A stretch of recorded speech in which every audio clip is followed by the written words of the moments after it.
আসসালামু আলাইকুম সবাইকে। যারা দীর্ঘ বিরতির পর আজকে লাইভে এসেছি, বেশ কিছু বিষয় আমার কাছে মনে হয়েছে আপনাদের প্রতি আমার জবাবদিহিতা রয়েছে এবং সেই দায়বদ্ধতা থেকে আমার কাছে মনে হয়েছে সেই জিনিসগুলো আপনাদেরকে পরিষ্কার করা উচিত, যাতে করে আপনাদের যে সংশয়গুলো তৈরি হয়েছে, অনেকগুলো জিজ্ঞাসা তৈরি হয়েছে, অনেকগুলো প্রশ্ন আপনাদের তৈরি হয়েছে, সেই বিষয়গুলো যেন আমরা পরিষ্কার করতে পারি। সেই জায়গা থেকে আজকের এই লাইভে আসা। তো আপনারা যারা আমাদেরকে পার্লামেন্টে দেখছেন, আমরা পার্লামেন্টে বিরোধী দল হিসেবে আপনাদের প্রতিনিধিত্ব আমরা করছি। আপনারা দেখেছেন গত সপ্তাহটা অনেকটা ইভেন্টফুল একটা উইক ছিল, সেই উইকে আপনারা দেখেছেন সংসদ থেকে বিরোধী দলের ওয়াকআউট আপনারা দেখেছেন, সংসদে আপনারা দেখেছেন সংশোধনী বিতর্ক, সেখানে সংবিধান সংশোধনী বিতর্ক সেখানে হয়েছে। আপনারা দেখেছেন সেখানে বিভিন্ন এমপিরা বিভিন্ন সংস্কার নিয়ে সেখানে তারা তাদের আর্গুমেন্টগুলো সেখানে প্লেস করেছে। আপনারা দেখেছেন সেখানে অনেকগুলো অর্ডিন্যান্স সেখানে বিলে পরিণত করা হয়েছে, আইনে রূপান্তর করা হয়েছে। অনেকগুলো বিলকে সেখানে সংশোধনী আকারে সংসদে উত্থাপন করা হয়েছে। কিছু কিছু বিলকে সংসদ থেকে বাতিল করে দেওয়া হয়েছে, সংসদে উপস্থাপনই করা হয় নাই। তো সেই জায়গা থেকে আমার কাছে মনে হয়েছে আপনারা অনেকগুলো এক্সপ্লেনেশন ডিজার্ভ করেন। আপনারা যারা আমাদেরকে ভোট দিয়েছেন, আপনারা যারা চেয়েছেন আমরা যেন সংসদে যাই, আপনাদের প্রতিনিধিত্ব আমরা করি, আপনারা আপনাদের প্রতিনিধিত্বের জায়গা থেকে আপনারা অনেক জায়গায় আশাহত হয়েছেন, অনেক জায়গায় আপনারা আশা পেয়েছেন। সার্বিক বিষয়গুলো নিয়ে মনে হয়েছে যে আপনারা আমাদের কাছ থেকে কিছু এক্সপ্লেনেশন ডিজার্ভ করেন। সেই জায়গা থেকে চলেন আমরা অনেকগুলো প্রশ্ন আছে, আমরা কেন বারবার ওয়াকআউট করেছি, বিরোধী দল কেন বারবার ওয়াকআউট করেছে, এটা আপনাদের একটা বড় ধরনের একটা প্রশ্ন। কেন আমরা সংসদে কথা বলি না, কেন অন্যান্য ট্রেজারি বেঞ্চের মন্ত্রীরা কথা বলার পরে আমরা কেন সেগুলোর বিরোধিতা আমরা করি না সংসদে দাঁড়িয়ে, সেটা আপনারা আমাদের কাছ থেকে জানতে চেয়েছেন। তৃতীয়ত, অর্ডিন্যান্সগুলো যেগুলো বাতিল করে দেওয়া হয়েছে, মূলত সেই অর্ডিন্যান্সগুলোতে কী ছিল সেটি আপনারা, আমার কাছে মনে হয় সেগুলো আপনারা ডিজার্ভ করেন আমাদের কাছ থেকে জানার জন্য। আমরা 3 নম্বর প্রশ্ন থেকে আসি যে অর্ডিন্যান্সগুলোতে মূলত আসলে কী ছিল। প্রথমে আসেন আমরা শুরু করব যে অর্ডিন্যান্সটা নিয়ে, সেটা হচ্ছে জাতীয় যে পুলিশ কমিশনটা ছিল, পুলিশ কমিশনটা নিয়ে আমরা শুরু করি। দেখেন, এই সংসদে আমার কাছে মনে হয়েছে যেই কমিশনগুলোর সবচেয়ে বেশি দরকার ছিল তার মধ্যে অন্যতম একটা দরকারি একটা কমিশন ছিল পুলিশ সংস্কার কমিশন। দুঃখজনক বিষয় হচ্ছে এই কমিশনটা সংসদে উঠানোই হয় নাই, এই যে অর্ডিন্যান্সটা সংসদে উঠানোই হয় নাই। অর্থাৎ এটা আলোচনার জন্য এটার প্রয়োজন আছে কিনা বা এটা কতটা প্রয়োজন, জনগণের জন্য কতটা প্রয়োজন, এটা নিয়ে আলোচনা করার জন্য সংসদে উঠানোই হয় নাই। মানে পুলিশ এই অভ্যুত্থানের অন্যতম একটা স্টেক হোল্ডার, তাদের রোল কী ছিল সেটা নিয়ে আমাদের পরবর্তীতে কথাবার্তা আছে, কিন্তু অন্যতম একটা স্টেক হোল্ডার। আমরা পরবর্তী রাষ্ট্র ব্যবস্থাটা যদি জনবান্ধব করতে চাই তাহলে পুলিশের স্বাধীনতা না, পুলিশের সুরক্ষাটা আমাদের প্রয়োজন ছিল। কিন্তু দুঃখজনক বিষয় হচ্ছে সেটা নিয়ে এই সংসদে কোনো ধরনের কথা সরকারি দল বলতে দেয়নি। সরকারি দল এই অর্ডিন্যান্সটাকে জাস্ট ল্যাপস করে দিয়েছে। এবার আসেন এই সংস্কার কমিশনে কি ছিল আমাদের। আপনি যদি মনে করে দেখেন তো আবু সাইদ হত্যা মামলার যে রায়টা হয়েছে, যেই এএসআই ছিল উনি কিন্তু বারবার করে বলছিলেন যে আমার কোনো দোষ নাই, সরকার আমাকে নির্দেশ দিয়েছে, আমি সেই নির্দেশ অনুযায়ী গুলি করেছি। ঠিক সেটাই, পুলিশকে নির্দেশ দেওয়া হয়, সেই নির্দেশকে লফুল নাকি আনলফুল সেটাকে অ্যাসেস করা কিন্তু পুলিশের পক্ষে সেটা সম্ভব হয়ে ওঠে না। তো আমাদের যে পুলিশটা গড়ে উঠেছে, এই পুলিশ সম্পর্কে আমাদের যে ধারণা, সেই ধারণাটা কি, সে পুলিশ হচ্ছে খারাপ, পুলিশ ঘুষ খায়, পুলিশ হচ্ছে দুর্নীতিগ্রস্ত, পুলিশ হচ্ছে চাঁদাবাজ, পুলিশের জমি দখল করে, মানুষের সম্পদ দখল করে বাসা থেকে উঠাই নিয়ে যায়। অর্থাৎ জনগণ এবং পুলিশের সম্পর্কটা এরকম বিরোধের একটা সম্পর্ক। জনগণের বিরুদ্ধে পুলিশের যে একটা চিত্র আবহমান কাল থেকে প্রতিষ্ঠিত করা হয়েছে, এটা আসলে রাষ্ট্রের জন্য কোনো সুখকর নয়। পুলিশ কিন্তু জনগণের বিরুদ্ধে থাকার কথা ছিল না। পুলিশকে যেভাবে ঘুষখোর হিসেবে উপস্থাপন করা হয়েছে, রাষ্ট্র যেভাবে পুলিশকে হাতিয়ার বানিয়েছে দমনপীড়নের, সরকার যেভাবে দমনপীড়নের হাতিয়ার বানিয়েছে পুলিশকে, এটা হওয়ার কথা ছিল না। সেজন্য এই অভ্যুত্থানের পরে আমরা চেয়েছিলাম যে পুলিশকে একটা গুণগত সংস্কার হোক। কিভাবে গুণগত পুলিশের এই সংস্কারটা হোক, সেটা হচ্ছে আমরা চেয়েছিলাম পুলিশের যে একটা অভিযোগ আছে, আপনি দেখেন পুলিশের বর্তমান পরিস্থিতি, পুলিশ হচ্ছে, আমি ব্যক্তিগতভাবে মনে করি রাষ্ট্রের সবচেয়ে নিরীহ যদি রাষ্ট্রের কোনো অঙ্গ সংস্থা থাকে সেটা হচ্ছে পুলিশ। পুলিশকে মারতে বললে মারে, ছাড়তে বললে ছাড়ে, ধরতে বললে ধরে। পুলিশের এর বাইরে কিন্তু কিছু করার নাই। পুলিশকে যেই তার ঊর্ধ্বতন কর্মকর্তা যেই অর্ডার দেয়, সেটা লফুল হোক আর আনলফুল হোক, পুলিশ কিন্তু এটাকে বাস্তবায়ন করতে হয়। সেই জায়গা থেকে আমরা চেয়েছিলাম যে, এবং পুলিশের কিছু সমস্যা আছে। যেমন পুলিশের 1 নম্বর সমস্যা হচ্ছে পুলিশ সারাদিন ডিউটি করতে হয়, মানে অলমোস্ট 24/7 ডিউটি করতে হয়, তাকে ওভারটাইম দেওয়া হয় না। পুলিশ, আপনি যদি রাজারবাগ পুলিশ লাইনগুলোতে যান বা বাংলাদেশের থানাগুলোতে যান, আপনি গিয়ে দেখবেন পুলিশ যে ধরনের হচ্ছে অমানবিক জীবনযাপন করে, মানে পুলিশের যে অমানবিক জীবনযাপন, এটা মানে যেটা আনইমাজিনেবল, এই একটা অমানবিক জীবনের মধ্যে থেকে, এবং তার যে বেতন কাঠামো আছে সেটা নিয়ে কথা নাই বলি, তাকে ওভারটাইম দেওয়া হয় না, তাকে অলওয়েজ সিনিয়রদের যে অর্ডার, এটা আনলফুল হইলেও তাকে এটা বাস্তবায়ন করতে হয়, এবং তাকে এটা বাস্তবায়ন যদি না করে তাহলে তার পদায়ন, তার পদোন্নতি, তার হচ্ছে ট্রান্সফার, এই সবগুলোকে হচ্ছে আটকে দেওয়া হয়। এবং দুঃখজনক বিষয় হচ্ছে, পুলিশ যদি সরকারের কোনো ইচ্ছার বাইরে যায়, অন্যায্যভাবে সরকার একটা অর্ডার করছে, এটার বাইরে যদি পুলিশ যায়, তার চাকরি অলমোস্ট ইম্পসিবল হয়ে ওঠে। এখন দেখেন, পুলিশের এই যে ক্ষোভ, পুলিশের প্রতি যে এইসব অন্যায্য অবিচার করা হচ্ছে, তার পোস্টিং, প্রমোশন, পদোন্নতি সবগুলো রাজনৈতিক ইচ্ছার উপরে নির্ভর করা হচ্ছে। বাংলাদেশে পুলিশ যারা সরকারের যত বেশি পদলেহন করে, যারা সরকারের সবচেয়ে বেশি কাছাকাছি থাকে, যারা সরকারি দলকে সবসময় হচ্ছে পৃষ্ঠপোষকতা করে, তারা ভালো পোস্টিং পায়, তারা ভালো প্রমোশন পায়।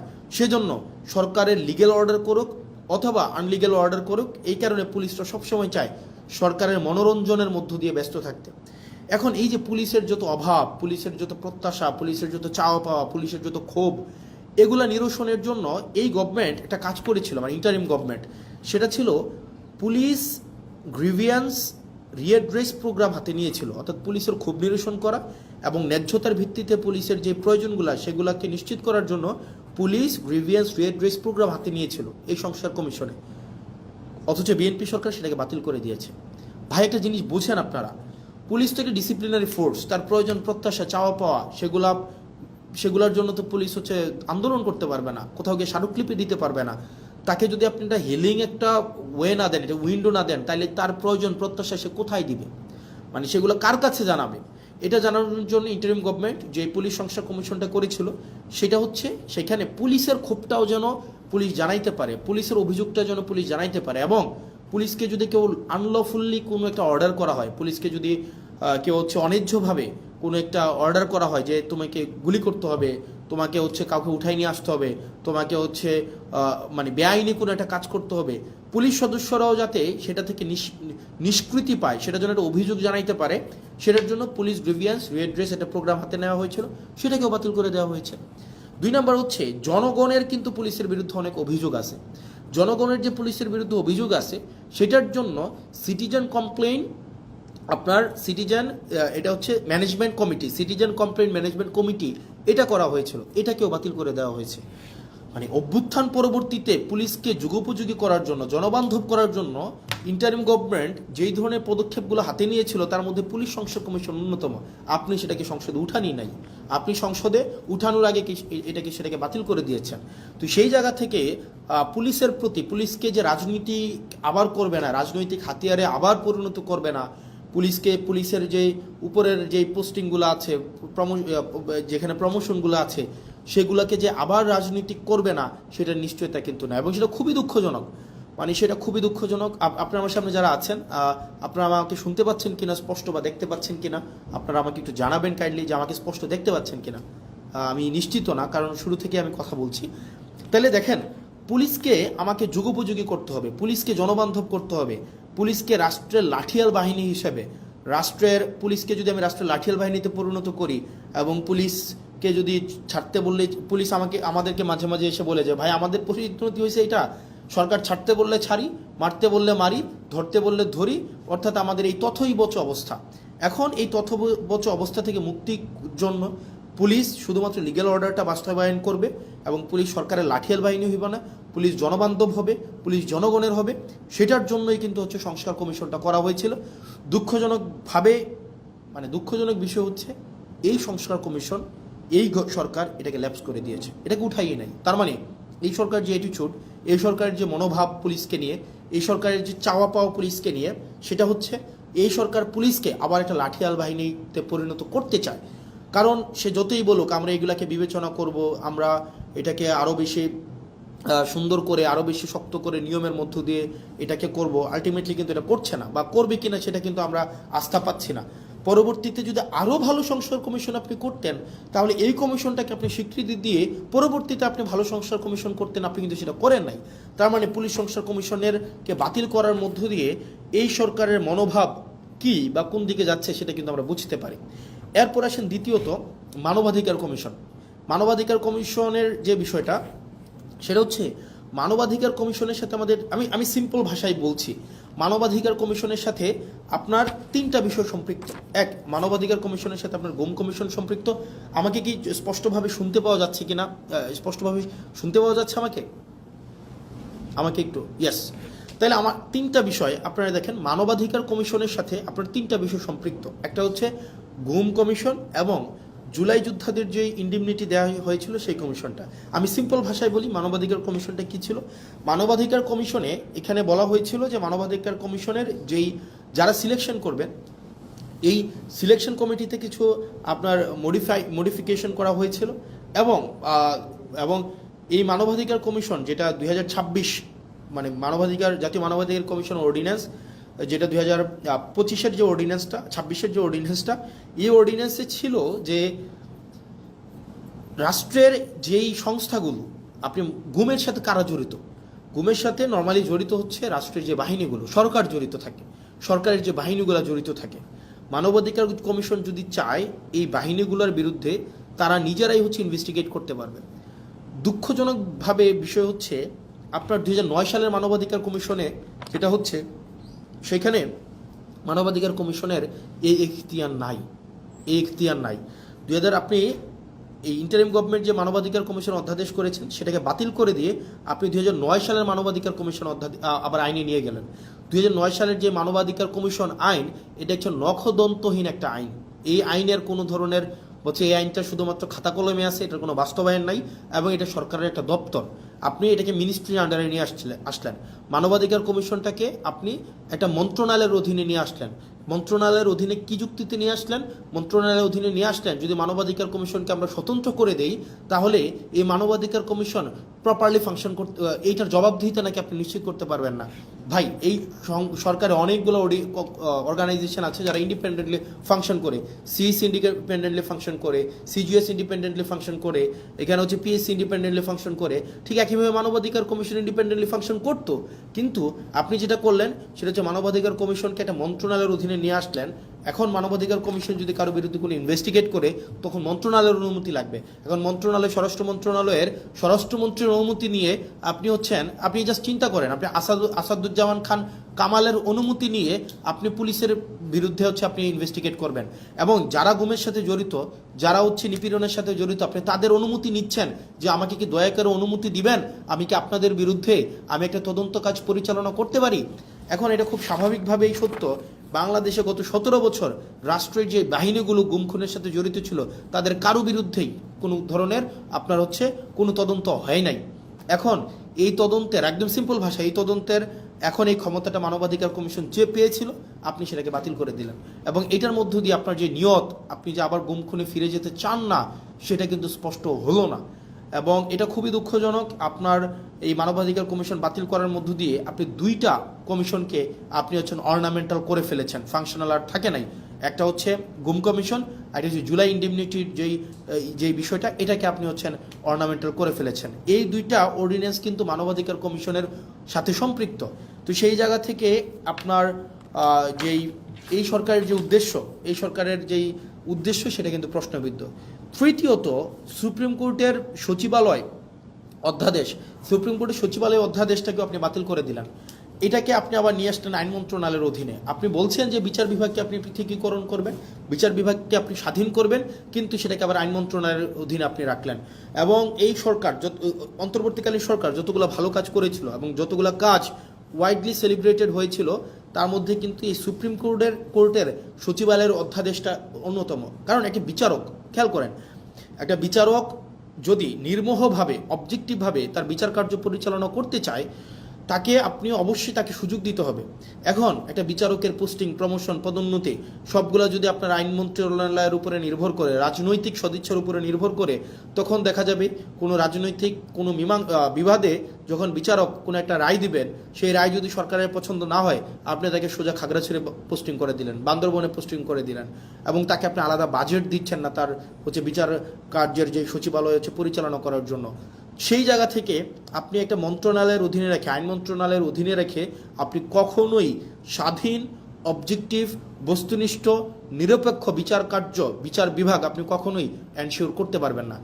সেজন্য অন্তর্বর্তীকালীন সরকার এই বিচার বিভাগকে পৃথকীকরণ করেছিল, বিচার বিভাগকে এম্পাওয়ার করেছিল, এবং বিচার বিভাগ যেন সে তার নিজস্ব সচিবালয়ের মধ্য দিয়ে তার কার্যক্রম পরিচালনা করতে পারে সেটার ব্যবস্থা নিয়েছিল। কিন্তু বিএনপি এসে কী করলো, সেটাকেও বাতিল করে দিল। মানে এটা ইটস ভেরি আনফর্চুনেট। মানে আপনি এই ধরনের একটা প্রোগ্রেসিভ মুভকে আপনি বন্ধ করে দিয়ে আবার আপনি পিছনের দিকে হাঁটা শুরু করলেন। বিচার বিভাগকে আবার আইন মন্ত্রণালয়ের অধীনে নিয়ে আসলেন, আইনমন্ত্রীর অধীনে নিয়ে আসলেন। আইনমন্ত্রীর ইচ্ছা, সদিচ্ছার উপরে পোস্টিং, প্রমোশন, পদোন্নতি সব কিছু নির্ভর করবে। আইনমন্ত্রী সংসদে দাঁড়িয়ে খুব সুন্দর করে বললেন যে উনার নাকি এই ধরনের ক্ষমতা নাই। মাননীয় আইনমন্ত্রী, আপনি যতই সুন্দর করে বলেন না কেন আপনার এই ক্ষমতা নাই, কিন্তু এই জিনিসগুলো, পোস্টিং, পদোন্নতি, এই বিষয়গুলো কিন্তু আপনার ইচ্ছাতেই হয়ে থাকে, আইনমন্ত্রীর ইচ্ছাতেই হয়ে থাকে, এবং এটা হচ্ছে রেওয়াজ। আপনারা আমাদেরকে রেওয়াজ এবং নিয়মের বারবার যেই ধরনের লিস্ট, বারবার যেই ধরনের আপনারা আমাদেরকে সবক দেন, এই সবকের সেটা অংশ। এবং এটার মধ্য দিয়ে আবার আইন বিভাগকে রাজনীতিকরণ করা, বিচার বিভাগকে আবার রাজনীতিকরণ করা হইলো। আবার সেখানে জাস্টিস মানিকের মতো আমরা বিচারক পাইতে যাচ্ছি, আবার ওবায়দুল হকের মতো আমরা বিচারক পাইতে যাচ্ছি, যেখানে আপনার রাজনৈতিক সদিচ্ছার উপরে বিচার কার্য পরিচালনা করা হবে, এবং সেটি আমাদের জন্য খুবই দুঃখজনক, এবং সেটা রাষ্ট্রের জন্য একটা ব্যাকওয়ার্ড মুভ। তারপর পরবর্তীতে যেই কমিশনটাকে, যেই সরকারি মুভকে বা আমাদের অগ্রগতিকে একদম নষ্ট করে দেওয়া হয়েছে, সেটা আমাদের পরবর্তীতে স্থানীয় সরকার রিলেটেড অর্ডিন্যান্স ছিল। অর্থাৎ আগে এই ইন্টারিম গভর্নমেন্ট আসার পরে ওনারা একটা কাজ করেছিলেন, সেটা যে বিশেষ পরিস্থিতিতে, যেহেতু আপনারা জানেন যে বিগত 3-4টা নির্বাচন, সেই নির্বাচনগুলো স্থানীয় সরকারে সেগুলো স্বচ্ছ, নিরপেক্ষ, বস্তুনিষ্ঠ নির্বাচন হয় নাই, অংশগ্রহণমূলক নির্বাচন হয় নাই। একপাক্ষিকভাবে সেই নির্বাচনগুলোতে আওয়ামী লীগের কর্তা ব্যক্তিরাই সেখানে নির্বাচিত হয়ে স্থানীয় সরকারগুলোকে দখল করেছিল, মেম্বার, চেয়ারম্যান, মেয়র, কাউন্সিলর। এই কারণে অভ্যুত্থান পরবর্তী সময়ে আপনার ইন্টারিম গভর্নমেন্ট এসে তাদেরকে সরিয়ে দিয়ে আপনার এখানে একটা বিশেষ পরিস্থিতিতে একটা অর্ডিন্যান্স করে যে এই স্থানীয় সরকারের নির্বাচিতদেরকে চাইলে সরকার বাদ দিতে পারে, এটা বিশেষ পরিস্থিতিতে।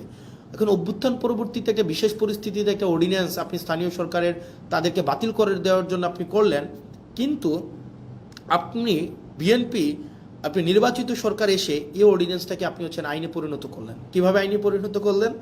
আপনি এখন এই গভর্নমেন্ট এটার ফলাফলটা কি হয়েছে? এটার ফলাফলটা হয়েছে, এখন ধরে একটা নির্বাচনের মধ্য দিয়ে কেউ চেয়ারম্যান হলো, কেউ মেয়র হলো, কেউ কাউন্সিলর হলো।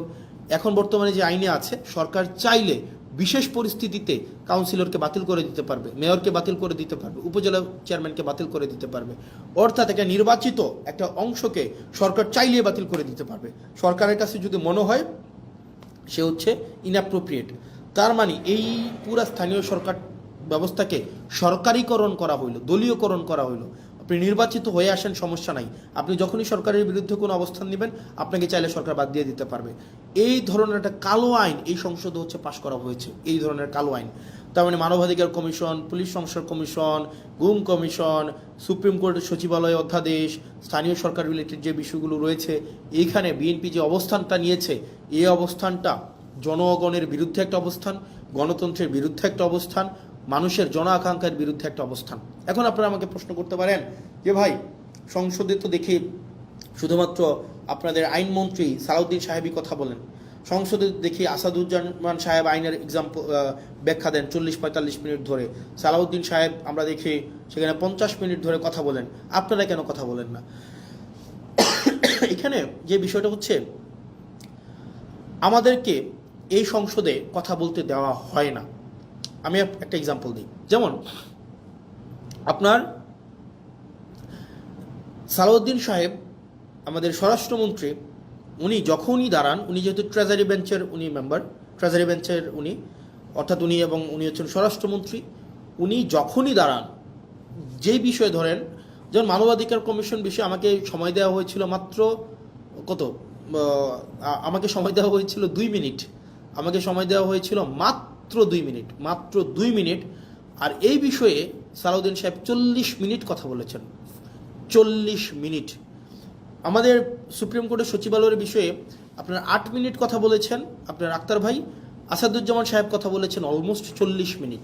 তাহলে ঘটনাটা কি দাঁড়ায়? ঘটনাটা দাঁড়ায়, ধরেন কোনো একটা অর্ডিন্যান্সের পক্ষে আমি 5 মিনিট কথা বললাম, 5 মিনিট, এটার বিরুদ্ধে সালাউদ্দিন সাহেব 40 মিনিট কথা বললেন, 40 মিনিট, আপনি 40 মিনিট। এই 40 মিনিটে উনি যদি কোনো অযৌক্তিক কথাও বলেন, সেটাকে যখন আমি আবার দাঁড়াবো যে ওনার অযৌক্তিক কথাগুলোকে খণ্ডন করার জন্য, আমাদেরকে সেখানে কোনো অ্যালাউ করা হয় না।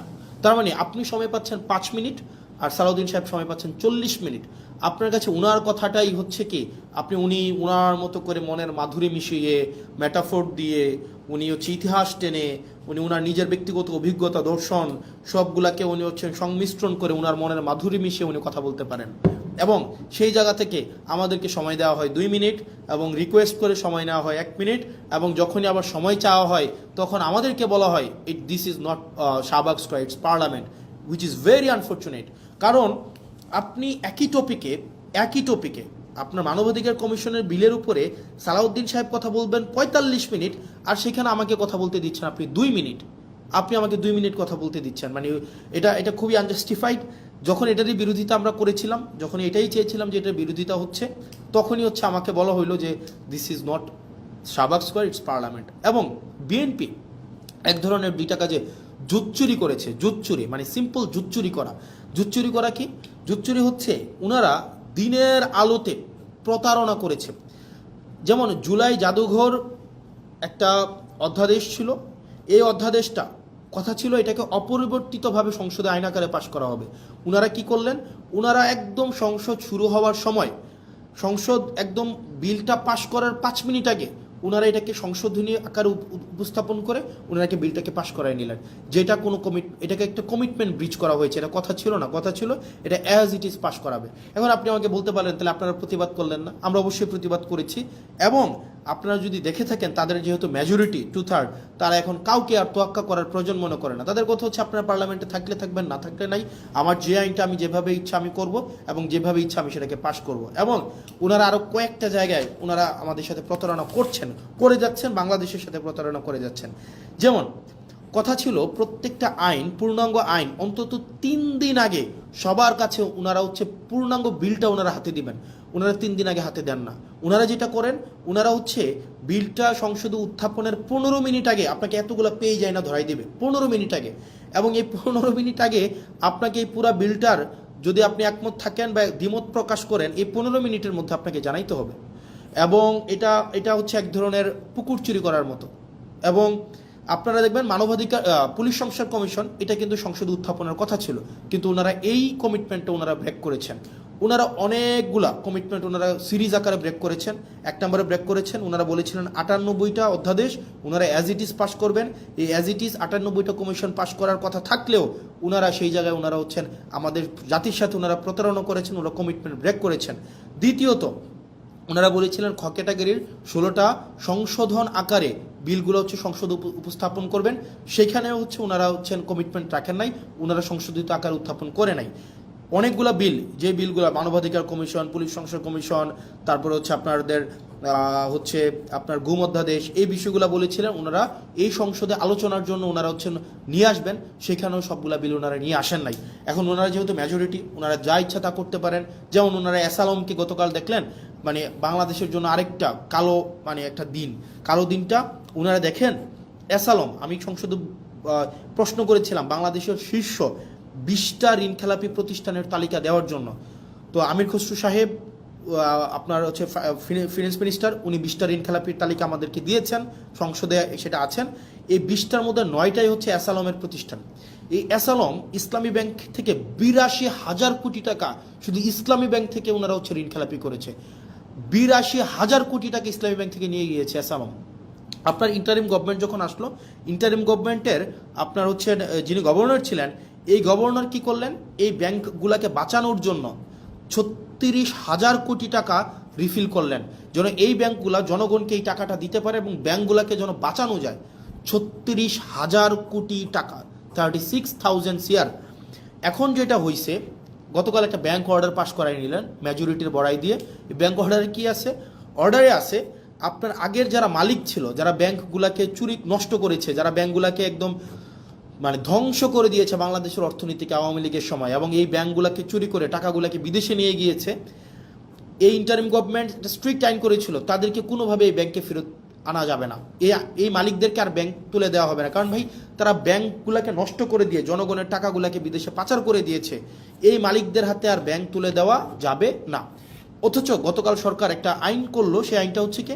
আইনটা হচ্ছে যদি 7% টাকা ফেরত দেয়, আপনার 36,000 কোটি টাকার 7% যদি ওনারা ফেরত দেয়, তাইলে আবার তাদের কাছে মালিকানা বুঝাই দেওয়া হবে।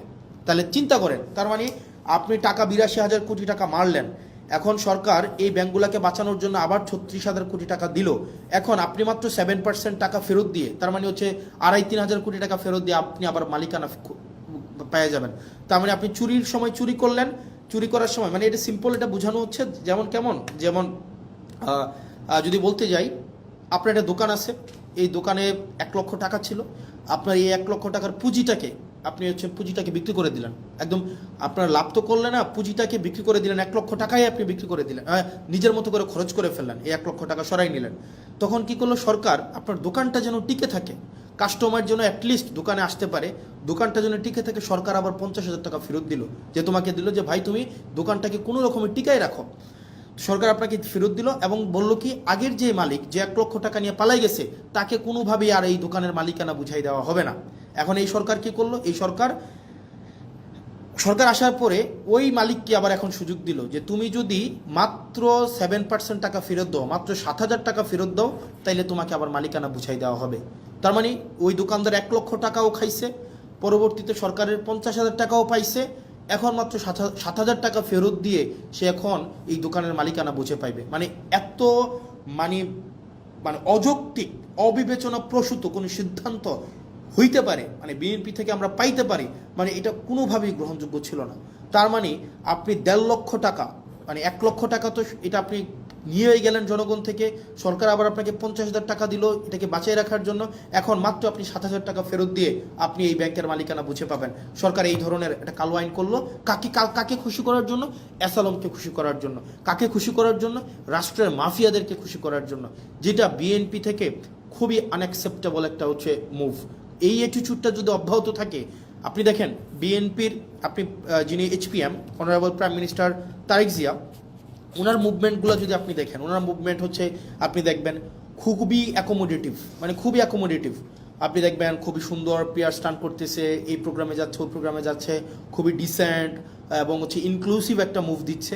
কিন্তু অ্যাক্টিভিটিগুলো যদি আপনি দেখেন, বিএনপির অ্যাক্টিভিটিগুলো লাস্ট 2 মাসে, নাম্বার 1 অ্যাক্টিভিটি বাংলাদেশ ব্যাংকে যেভাবে দখল করা হইলো, এই অ্যাক্টিভিটিটা যদি আপনার চোখে পড়ে, বিসিবিকে যেভাবে দলীয়করণ করা হইলো, স্থানীয় সরকারকে যেভাবে ধ্বংস করা হইলো, মানবাধিকার কমিশনকে যেভাবে বাতিল করে দেওয়া হইলো, পুলিশ সংস্কার কমিশনকে বাতিল করে দেওয়া হইলো, সুপ্রিম কোর্টের সচিবালয়কে বাতিল করে দেওয়া হইলো, এরপরে হচ্ছে আপনার এই ব্যাংকগুলোকে আবার দখল করার জন্য দখলবাজদেরকে যে সুযোগটা দেওয়া হইলো, এই অ্যাক্টিভিটিগুলো যদি আপনি একসাথে করেন, তাহলে আপনার কাছে যে বার্তাটা যায়, এই বার্তাটা কখনোই ইতিবাচক কোনো একটা বার্তা না। এই অ্যাক্টিভিটিগুলো যদি আমরা একসাথে যোগ করি, তাহলে যে বিএনপির চেহারাটা দাঁড়ায়, এই বিএনপির চেহারাটা যদি বেগম জিয়া বেঁচে থাকতেন, নিশ্চয়ই উনি সেটার জন্য অবশ্যই দুঃখ পাইতেন, কষ্ট পাইতেন। উনি বেঁচে থাকলে কখনোই এভাবে মানে নগ্নভাবে দলীয়করণ করা হইতো না। উনি জুলাই জাদুঘরকে যেভাবে হচ্ছে বিএনপি দলীয়করণ করার জন্য সবার হচ্ছে দিনে দুপুরে প্রকাশ্যে যেভাবে একটা জালিয়াতির একটা আশ্রয় নিয়েছেন, সেটা ম্যাডাম যদি বেঁচে থাকতেন উনি অবশ্যই সেটার জন্য উনি লজ্জিত হতেন। সার্বিকভাবে বিবেচনায় আপনি যদি দেখেন বিএনপির লাস্ট 2 মাসের মুভ এবং বিরোধী দল আকারে আমরা আমাদের এই সংসদে আমাদের কথা বলার সুযোগ না দেওয়ার যে বিষয়টা, আমাদেরকে শাহবাগ দেখানো হচ্ছে, যে অর্থাৎ আপনি যদি কথা বলতে চান আপনি শাহবাগে যান, শাহবাগে আপনি যা ইচ্ছা তা বলতে পারবেন, এটা পার্লামেন্ট, এখানে আপনি যা ইচ্ছা তা বলতে পারবেন না, এখানে শুধুমাত্র সেটাই বলা যাবে। আপনি বিরোধী দল, আপনি মাত্র এই কয়টা সিট নিয়ে আসছেন, আপনি আবার এত বেশি সময় পাবেন কেন? ভাই আপনি একজন 40 মিনিট ধরে উনি ক্লাস নিতে পারেন, সেখানে আমাদেরকে সময় দেওয়া হয় 2 মিনিট, রেকর্ডে আছে। আপনি যদি দেখেন, আমরা যখন একটা বিলের বিরুদ্ধে দাঁড়াইলাম, মানবাধিকার কমিশনের বিলের বিরুদ্ধে দাঁড়াইলাম, আমাকে সময় দেওয়া হলো যে মিস্টার আবদুল্লাহ আপনার সময় 2 মিনিট। আর এইটার রিভার্টাল যখন আসাদুজ্জামান সাহেব দিলেন, উনি 25 মিনিট প্লাস হচ্ছে উনি রিভার্টাল দিলেন। তার মানে উনার কোনো সময় মানে নাই, উনি যতক্ষণ ইচ্ছা কথা বলতে পারবেন। উনি দাঁড়াইলেই উনার মাইক অন করবেন, উনি সালাউদ্দিন সাহেব দাঁড়াইলেই উনার মাইক অন হবে, এবং উনার রেকর্ডের জন্য উনারা সব কিছু বলতে পারেন। কিন্তু আমাদের রেকর্ডের জন্য আমাদের মাইক অন করা হয় না।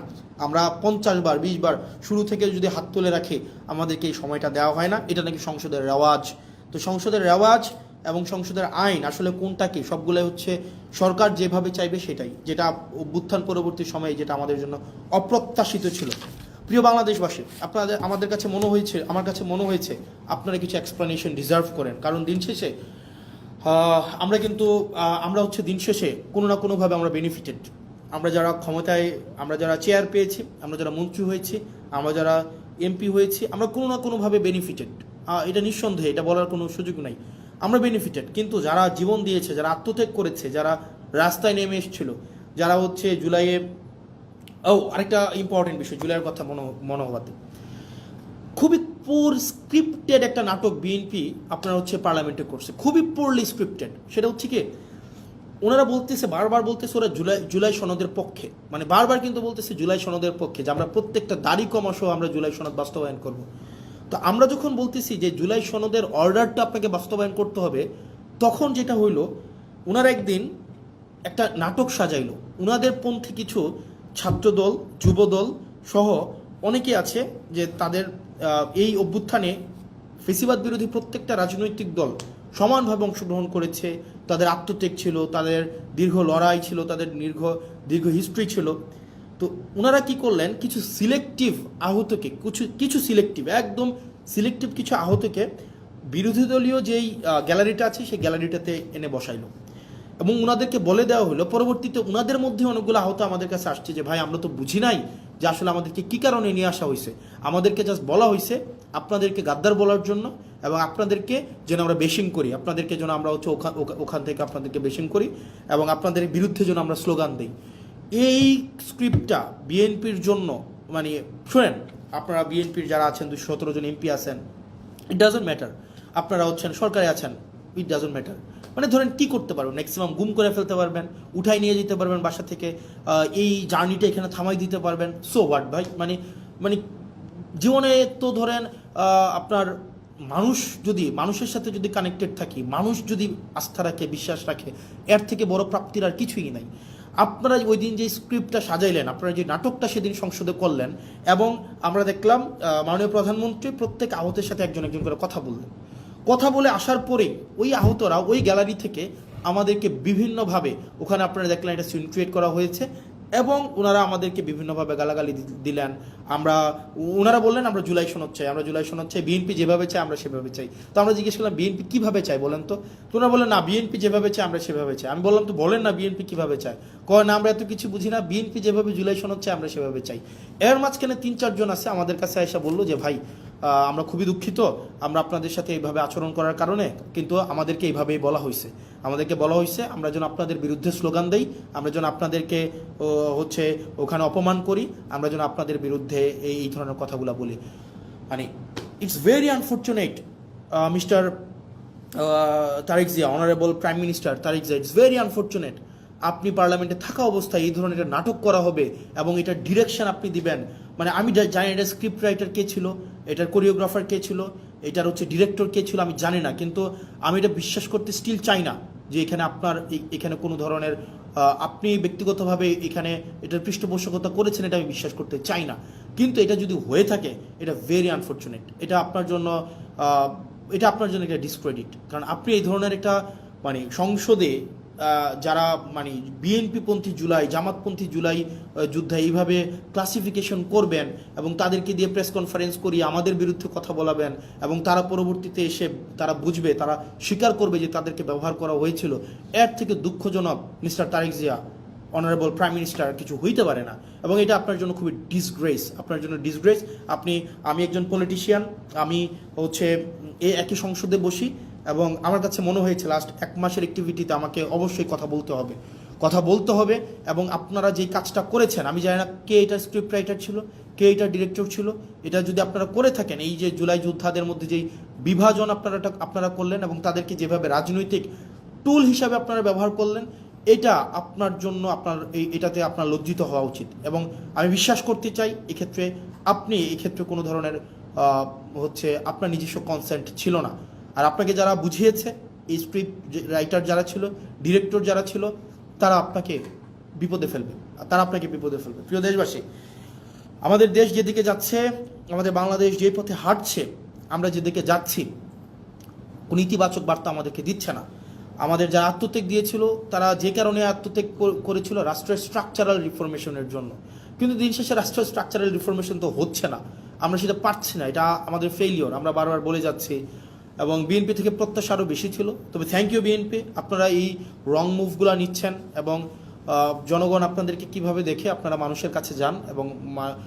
এবং আপনারা যে মনে রাখবেন, বয়স আমার মাত্র 27 বছর 7 মাস, ছোটো মুখে অনেক বড় কথা বলছি। আপনারা সংখ্যাগরিষ্ঠতার যে একটা আত্মতুষ্টিতে আপনারা ভুগছেন, আত্মবিশ্বাসী হওয়াটা ভালো, কিন্তু আত্মতুষ্ট আপনারা যেভাবে হচ্ছেন যে আপনারা যা ইচ্ছা তা করতে পারবেন এই সংখ্যাগরিষ্ঠতার 2/3 মেজরিটির এই বড়াই দিয়ে, মনে রাখবেন সংখ্যাগরিষ্ঠতা কখনোই ভালো কিছু নিয়ে আসে নাই। আপনার 96-তে, আপনার 91-তে সংখ্যাগরিষ্ঠতা ছিল, আর at the end of the day রাষ্ট্রের সংকটের দিকে আপনারা নিয়ে গিয়েছিলেন। 2001-এ যখন আপনারা সরকার গঠন করলেন, তখন আপনারা হচ্ছেন সংকটের দিকে নিয়ে গিয়েছেন। রাষ্ট্র, সরকার, জনগণ আপনাদেরকে সুযোগ দিয়েছিল আপনারা আবার ইতিহাসের ইতিবাচক একটা অংশের পার্ট হওয়ার, কিন্তু দুঃখজনক বিষয় আপনারা সেটা হন নাই। এবং আমাদের অনেক এমপিও আছে, বিএনপির মন্ত্রীদেরকে আসলে রাগাইতে চায় না, মনে করে যে এলাকার বাজেট টাজেট বন্ধ করে দিবে, উন্নয়ন কার্যক্রম বন্ধ করে দিবে, তাদের সাথে আসলে সম্পর্ক নষ্ট করে কী লাভ, আবার সম্পর্ক ভালো রেখেও কী লাভ। যেটা সত্য সেটা বলতে হবে। আমার এলাকার বাজেট বন্ধ করে দিবেন, দেন। আমার এলাকার উন্নয়ন কার্যক্রম বন্ধ করে দিবেন, দেন। পুলিশ আমাকে সহায়তা না করার জন্য আপনারা ফোন দিয়ে বলে দিবেন পুলিশ যেন আমাকে সহায়তা না করে, দেন। আপনি এডমিনকে, প্রশাসনকে বলে দিবেন হাসনাতের এলাকায় হাসনাতকে সহায়তা করতে করিয়েন না, দেন, সমস্যা নাই। দিন শেষে আমি এটা বিশ্বাস করি, বাংলাদেশের জনগণ আমাদের পক্ষে আছে, দেবিদ্বারবাসী আমার পক্ষে আছে। এবং আমার বরাদ্দ বন্ধ করে দেওয়া, আমার এলাকার পুলিশকে আপনারা ফোন দিয়ে বলে দিবেন আমাকে যেন হেল্প না করে, কোনো সমস্যা নেই। আপনি ধরেন এটা যদি মনে করেন আপনার এই ক্ষমতাটা স্থায়ী, এটা সবসময় থেকে যাবে, এটা মানে এটা কোনোভাবেই সম্ভব না। মানে আপনারা আমাকে অসহযোগিতা করেন, ওয়েলকাম। দেবিদ্বারবাসী জানে, দেবিদ্বারবাসী এমনি 17 বছর ধরে বঞ্চিত ছিল, হয়তো আর কিছুদিন থাকবে। আপনারা আমার হয়তো উন্নয়ন কার্যক্রম আটকাই দিবেন, আমার বিভিন্ন কাজ আটকাই দিবেন, পুলিশ হয়তো আমাকে অসহযোগিতা করবে, অ্যাডমিনিস্ট্রেশন আমাকে হয়তো অসহযোগিতা করবে, কিন্তু সত্য বলা থেকে আমাকে বিরত রাখতে পারবে না। সংসদে চেয়ার তো কী হয়েছে, মানে কি হয়েছে ভাই? একটা লাইফে, একটা জীবনে, মানে 2টা ডাল ভাত খায় বেঁচে থাকলেই তো হয়েছে, এর বেশি তো কোনো কিছুর দরকার নাই। মানে মাইরা ফেলবেন, ফাইন, মাইরা ফেললে একটা বৃহৎ, একটা মহৎ কোনো কিছুর জন্য মৃত্যু, একটা স্বাভাবিক একটা বিছানায় পড়ে মৃত্যু, দুইটা তো সেম না। একটা মহৎ কিছুর জন্য মৃত্যু, আমি নিজেই তো আত্মতুষ্টিতে থাকবো যে না, একটা মহৎ কিছুর জন্য মারা গিয়েছে বা মেরে ফেলা হয়েছে, সো হোয়াট। পরিবার, ব্যক্তিগত স্বার্থ, ব্যক্তিগত চাহিদা সব কিছুর ঊর্ধ্বে উঠে এই বাংলাদেশের দলের ঊর্ধ্বে উঠে বাংলাদেশের স্বার্থ আমাদের প্রয়োজন আছে। বিএনপির আপনারা যারা আছেন, সরকারের আপনারা যারা আছেন, শুধু তো সরকারের বিএনপি নাই, সরকারের গণ অধিকার পরিষদ আছে, সরকারের রাষ্ট্র সংস্কার আছে, আন্দোলনের সাকিব ভাই আছেন। আপনারা যে চুপ করে থাকেন, এগুলো বাংলাদেশকে খুব দুঃখ দেয়, বাংলাদেশের মানুষকে খুব দুঃখ দেয়। যারা জুলাই রাস্তায় নেমে আসছিল, এই জুলাই যারা রাস্তায় নেমে আসছিল, তারা আমাদেরকে এমপি বানানোর জন্য রাস্তায় নেমে আসে নাই, তারা রাষ্ট্র সংস্কারের জন্য আসছিল। দুঃখজনক বিষয়, আপনারা কার প্ররোচনায়, কার কথায় বা কিভাবে আপনারা একটা ব্যাকওয়ার্ড মুভ নিয়েছেন, সেটা আমাদেরকে অনেক বেশি আমাদেরকে কষ্ট দেয়। প্রিয় বাংলাদেশবাসী, আমরা আবার আমাদেরকে এই বিষয়গুলোকে আপনারা আমলে নেবেন। আমাদের যে প্রয়োজন, রাষ্ট্রের কাঠামোগত যে পরিবর্তনগুলো, আমাদের রাষ্ট্রের কাঠামোগত পরিবর্তনগুলোকে আমাদের অবশ্যই নিয়ে আসতে হবে। মানে নো ম্যাটার হোয়াট, কে বাধা দিচ্ছে, কিভাবে বাধা দিচ্ছে, আমাদেরকে রাষ্ট্র কাঠামোর পরিবর্তন না হওয়া পর্যন্ত আমাদেরকে আমাদের এই লড়াই চালাই যেতে হবে। কিন্তু অত্যন্ত দুঃখজনক বিষয়, দেখেন, মানে এটা আমাদের জন্য খুবই দুঃখজনক। আন্দোলনের সময় দেখা যায় নিম্নবর্ণের মানুষগুলা, নিম্নবর্গের রাজনৈতিক কর্মীরা রাস্তায় এসে জীবন দেয়, ব্যবসায়ীরা তখন এসে টাকা পয়সা দেয়, আন্দোলনের পরে দেখা যায় হচ্ছে রাজনীতিবিদরা আবার ব্যবসায়ীদের সাথে হাত মিলায়, রাজনীতিবিদরা তাদের পদ পদবি পায়, যেমন আমরা পেয়েছি, আমি নিজেকে সেখান থেকে আলাদা করছি না, কিন্তু দিন শেষে জনগণ কিছুই পায় না। মানে আমরা জনগণের জন্য আসলে কি করতেছি? সবগুলা করতেছি দলের জন্য, সবগুলা করতেছি ব্যক্তির জন্য, সবগুলা করতেছি নিজের জন্য। মানে এই পিপলটা কোথায়? পিপল তো আমাদের মধ্যে নাই, মানে আমাদের মধ্যে তো পিপল নাই। মানে আমরা জনগণের জন্য তো কিছু করতেছি না। যারা কোনো কিছু না পাওয়ার জন্য রাস্তায় নেমে আসছিল, যে এই ছেলেটা, আপনাদের মনে আছে জুলাইতে একটা ছেলে মাথার মধ্যে একটা কড়াই বেঁধে পিছনে এইচএসসির এডমিট কার্ডটা বেঁধে রাস্তায় নেমে আসছিল, এই পোলাপয়েন্টগুলো কেন আসছিল রাস্তায় বলেন তো?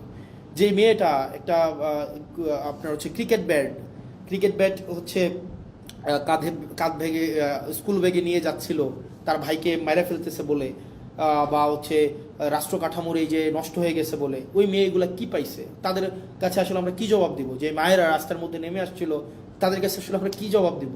আমি খুব দুঃখ পাই এই সংসদ, যে সংসদে ইলিয়াস আলীর ওয়াইফ বসে আছে, যে সংসদে হুম্মাম কাদের বসে আছে, যে সংসদে আরমান বসে আছে, সেই সংসদে আপনার গুম অধ্যাদেশ বাতিল করে দেয়, সেই সংসদে মানবাধিকার কমিশন বাতিল করে দেয়। আমরা কিচ্ছু করতে পারলাম না। যেই সংসদে প্রত্যেকটা মানুষ সাফারার, সেই সংসদে আজকে এই সাফারারগুলাই অনেকটা অপ্রেশরের ভূমিকায় অবতীর্ণ হতে যাচ্ছে। আমি বিশ্বাস করতে চাই না এটা। তো দিন শেষে আসলে জনগণ কিছুই পায় নাই, জনগণ সবসময় টুল হিসাবে ব্যবহার করা হয়। তাদেরকে কাজে লাগাইয়া যারা ক্ষমতায় থাকে তাদের ক্ষমতাকে ইলাস্ট্রেট করতে চায়। তো প্রিয় বাংলাদেশবাসী, আমরা আমরা আমরা সরি, আমরা পারছি না। তবে এর মানে এই না যে আমরা হাল ছেড়ে দেব। আমরা আমাদের শেষটা দিয়ে, আমরা আমাদের জায়গা থেকে আমাদের চূড়ান্ত ত্যাগ যদি করতে হয়, সেই ত্যাগের বিনিময় হইল আমাদের এই স্ট্রাকচারাল রিফরমেশনগুলোতে আমরা কোনোভাবেই কম্প্রোমাইজ করব না।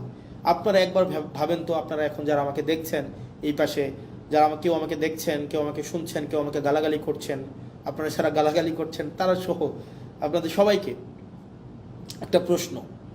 2024 সালে বা 2023 সালে রাষ্ট্র সংস্কারের এই প্রস্তাবনাগুলো যদি শেখ হাসিনা দিত, যে এই ধরনের একটা মানবাধিকার কমিশন করা হবে, এই ধরনের একটা পুলিশ সংস্কার কমিশন করা হবে, এই ধরনের একটা হচ্ছে বিচার বিভাগ পৃথকীকরণ, সুপ্রিম কোর্টের সচিবালয় পৃথকীকরণের একটা কমিশন করা হবে, 2023 সাল বা 24 সালে দিত এই ধরনের একটা প্রস্তাব, আপনারা বলেন তো বিএনপি কি এটার বিরোধিতা করতো? বিএনপি এটার বিরোধিতা করতো না। বিএনপি এগুলোকে লুফে নিত। এই রাষ্ট্র কাঠামোর এই প্রস্তাবটাকে বিএনপি লুফে নিত। তার মানে বিরোধী দলে থাকতে মানবাধিকার আরাম, সরকারি দলে আসলে সেটা হয়ে যায় হারাম। বিরোধী দলে থাকলে পুলিশের স্বাধীনতা চাওয়া আরাম, সরকারি দলে আসলে পুলিশের সুরক্ষা এবং স্বাধীনতা চাওয়া হয়ে যায় হারাম। বিরোধী দলে থাকলে বিচার বিভাগের স্বাধীনতায় রাস্তা গরম করতে দেখা যায়, কিন্তু সরকার গঠন করার পরে আর এই হচ্ছে আপনার বিচার বিভাগের স্বাধীনতা তখন হয়ে যায় হারাম। এই যে দ্বিচারিতা, চেয়ার পরিবর্তনের সাথে সাথে, ঋতু পরিবর্তনের সাথে সাথে, দিক পরিবর্তনের সাথে সাথে এই যে দ্বিচারিতা আপনাদেরকে জনগণ বিচ্ছিন্ন অবশ্যই করবে। প্রিয় দেশবাসী, আমরা আমাদের জায়গা থেকে প্রত্যেকটা মানুষ, আমি বিশ্বাস করতে চাই, আমাদেরকে আর এই যে ধরেন ওই যে একটা কথা আছে না, ভূগোল বুঝাইয়া আমাদেরকে জনগণ বিরোধী কোনো ধরনের কর্মসূচি করে ফেলবে সরকার, এই সরকারি এই সুযোগ আমরা দিব না। জীবন চলে গেলে জীবন দিব, যান চলে গেলে যান দিব, কিন্তু রাষ্ট্রবিরোধী, সরকারি বিরোধী মানে কোনো ধরনের কোনো কার্যক্রম করতে দেব না। রাষ্ট্রবিরোধী, জনগণ বিরোধী। অনেকেই বলেন যে ভাই আপনি যেভাবে কথা বলতেছেন, এই যে একজন বলতেছে আপনাকে তো সরকার ফান্ড বন্ধ করে দিবে, দিক, সো হোয়াট? মানে আমি কি সরকারের পা চাটবো নাকি? মানে মন্ত্রীর সাথে সম্পর্ক রাখবো একটা অনিচ্ছ সুবিধা পাওয়ার জন্য, সংসদে দাঁড়ায় একটা ন্যায় কথা বলা থেকে বিরত রাখবো নাকি? ভাই মানে আমার জবাবদিহিতা হচ্ছে মানুষের কাছে, মন্ত্রীর কাছে না। মন্ত্রী এই বছর আছে, আরেক বছর থাকবে না, এই টার্ম আছে, আরেক টার্ম থাকবে না, কিন্তু জনগণ সবসময় থাকবে। সুতরাং যদি আপনি আমাকে বলেন যে সত্য বলা থেকে বিরত রাখার জন্য, শুধুমাত্র বরাদ্দ পাওয়ার জন্য, ফান্ড পাওয়ার জন্য, সত্য বলার থেকে বিরত রাখার জন্য আমি যদি এখনই এই কম্প্রোমাইজ করি, পরবর্তীতে আরও বড় কিছু পাওয়ার জন্য আমি বিভিন্নভাবে আমার জীবনটা কম্প্রোমাইজের মধ্য দিয়েই যাবে। না দিল, ফান্ড বন্ধ করে দিল, পুলিশ আমাকে হেল্প করা বন্ধ করে দিল, অ্যাডমিনিস্ট্রেশন আমাকে হেল্প করা বন্ধ করে দিল, যে আমাকে অনৈধ্যভাবে আমাকে আমার পথকে বাধাগ্রস্ত করবে, তারা তাদের ফলাফল সেটা কোনো না কোনোভাবে পাওয়া যাবে। মানে এটা মানে আমি ন্যাচারে বিশ্বাস করি। আমি ন্যাচারাল জাস্টিসে বিশ্বাস করি, সেটা কোনো না কোনোভাবে পেয়ে যাবে। এটা এটা কিচ্ছু আসে যায় না আমার। আপনি এই কারণে এই যে মন্ত্রীর সাথে কুসুম কুসুম সম্পর্ক রাখতে হবে, কুসুম কুসুম বিরোধিতা করতে হবে, যদি আমার ফান্ড বন্ধ করে দেয় দিলে দিক, আমার কিচ্ছু আসে যায় না, কিচ্ছু আসে যায় না। কিন্তু যেটা সত্য, সত্যটাই আমাকে বলতে হবে, যেটা মিথ্যা, মিথ্যাটা আমাকে প্রকাশ করতে হবে। এর মাঝখানে কোনো ধরনের পার্থক্য রাখা যাবে না।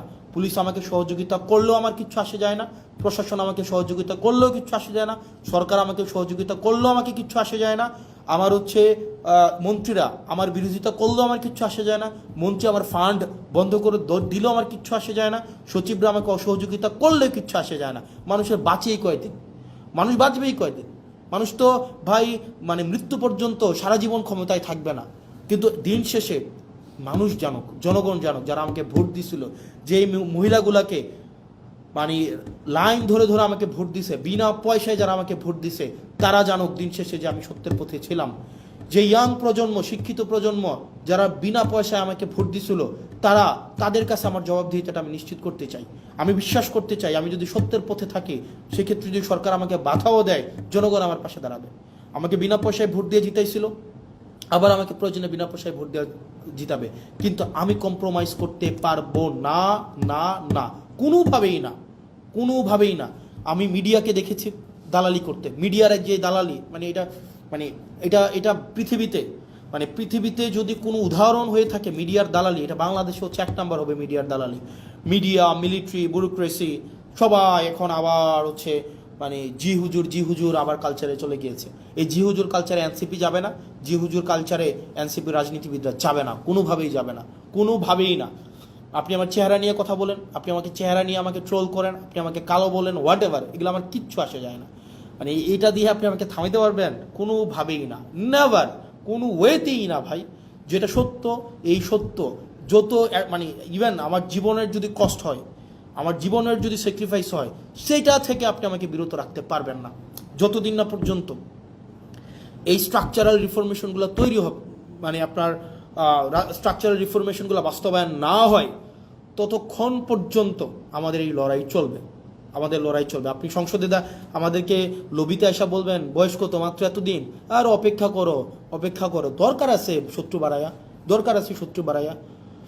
যদি কেউ শত্রু হইতে চায়, মানে আমার প্যারা নেই, কিচ্ছু আসে যায় না, কিচ্ছু আসে যায় না। প্রিয় বাংলাদেশবাসী, আপনারা জানেন দিন শেষে যে কারা বাংলাদেশের বিরুদ্ধে অবস্থান নিচ্ছে, অ্যাসালমের পক্ষে অবস্থান নিচ্ছে, যারা কারা সংস্কারের বিরুদ্ধে অবস্থান নিচ্ছে, স্বাধীন বিচার বিভাগের বিরুদ্ধে অবস্থান নিচ্ছে, স্বাধীন পুলিশ সংস্কার কমিশনের বিরুদ্ধে অবস্থান নিচ্ছে, কারা এই স্থানীয় সরকার ব্যবস্থাকে নষ্ট করে দিচ্ছে, এটাকে আবার ফেসিবাদের দিকে নিয়ে যাচ্ছে, কারা সংস্কারের কথা বলে তারা তাদের 31 দফা থেকেও পিছনে হটছে, জুলাই সনদ অক্ষরে অক্ষরে বাস্তবায়নের কথা বলেও কারা পিছনে চলে যাচ্ছে।